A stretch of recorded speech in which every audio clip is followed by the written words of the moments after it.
It's going to be like an active shooter type training. A training like this takes a lot of time to coordinate. We've got a lot of moving parts and personnel, so we have to plan for it early in the year. So now, because we'll have our whole SWAT team here on negotiations, members from the fire department. There's a couple of members from Bristol, Virginia. So this is a pretty big deal for us because everybody works different shifts and it's really hard to make that happen.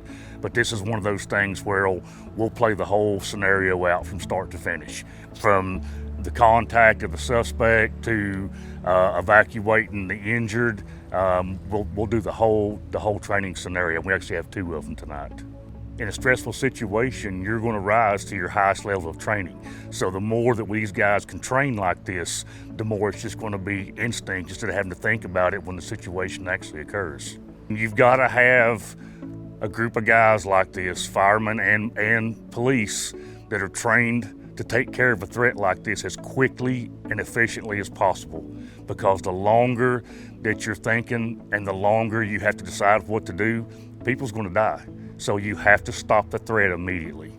We start usually in January planning this one training day along with the rest of them for the year, but this one in particular. And then we have to, coordinate with the school, obviously, because they have students here part of the day. So it's just, there's a lot of things that have to fall into place to make this day be successful. We'll debrief after each scenario and see what went wrong, what went right, what we need to change, maybe a different technique we need to tweak. But we did this last year and it was a great success for our personnel. The Bristol, Tennessee Fire Department provides EMS for the city of Bristol, Tennessee, and we run 4 ambulances out of 5 stations. So in situations like this, our job is treatment and transport. Our personnel will show up in engines and ambulances. They will triage the patients, then transfer them to the ambulances for transport to the appropriate hospitals.